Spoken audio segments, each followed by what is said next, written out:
Assalamualaikum warahmatullahi wabarakatuh. Kisah Abu Nawas.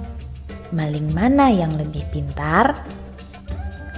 Pada suatu hari, di saat keadaan sedang paceklik, tanpa pikir panjang, Abu Nawas memutuskan untuk menjual keledai kesayangannya. Keledai itu merupakan kendaraan Abu Nawas satu-satunya. Sebenarnya, ia tidak tega untuk menjualnya. Tetapi keluarga Abu Nawas amat sangat membutuhkan uang dan istrinya pun setuju. Keesokan harinya, Abu Nawas membawa keledai itu ke pasar. Abu Nawas tidak tahu kalau ada sekelompok pencuri yang terdiri dari 4 orang telah mengetahui keadaan dan rencana Abu Nawas. Mereka sepakat akan memperdaya Abu Nawas. Rencana pun mulai mereka susun. Ketika Abu Nawas beristirahat di bawah pohon, salah seorang mendekat dan berkata, "Apakah engkau akan menjual kambingmu?" Tentu saja Abu Nawas terperanjat mendengar pertanyaan yang begitu tiba-tiba. "Ini bukan kambing," kata Abu Nawas. "Kalau bukan kambing, lalu apa?" tanya pencuri itu. "Keledai," kata Abu Nawas. "Kalau engkau yakin itu keledai, jual saja ke pasar dan tanyakan pada mereka," kata komplotan pencuri itu sambil berlalu. Abu Nawas tidak terpengaruh. Kemudian ia meneruskan perjalanannya. Ketika Abu Nawas sedang menunggang keledai, pencuri kedua menghampirinya dan berkata, "Mengapa kau menunggangi kambing?" "Ini bukan kambing, tapi keledai," jawab Abu Nawas. "Kalau itu keledai, aku tidak akan bertanya seperti itu.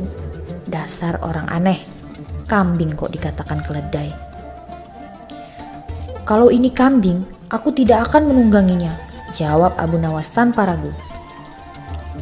"Kalau engkau tidak percaya, pergilah ke pasar dan tanyakan pada orang-orang di sana," kata pencuri kedua itu sambil berlalu.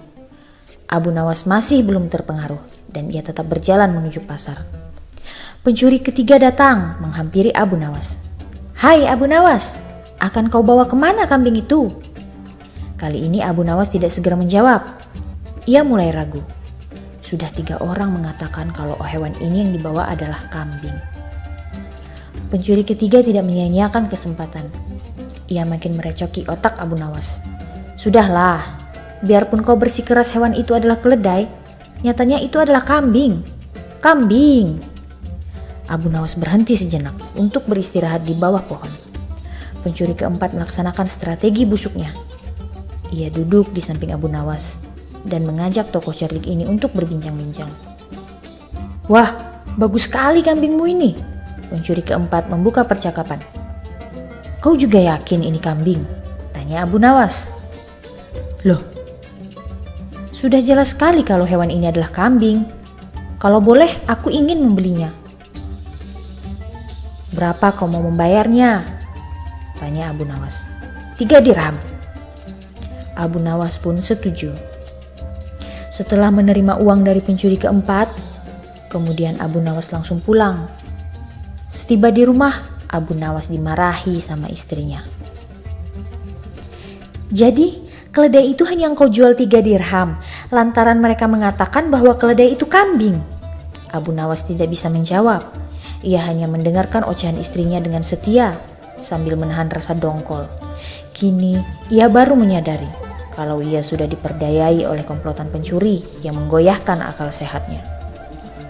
Abu Nawas merencanakan sesuatu. Ia pergi ke hutan, mencari sebatang kayu untuk dijadikan sebuah tongkat yang nantinya bisa menghasilkan uang. Rencana Abu Nawas ternyata berjalan lancar. Hampir semua orang membicarakan keajaiban tongkat Abu Nawas. Berita ini pun juga terdengar oleh pencuri yang telah menipu Abu Nawas. Mereka langsung tertarik. Bahkan mereka melihat sendiri ketika Abu Nawas membeli barang atau makan tanpa membayar, tetapi hanya dengan mengacungkan tongkatnya. Mereka berpikir kalau tongkat itu bisa dibeli, maka tentu mereka akan kaya.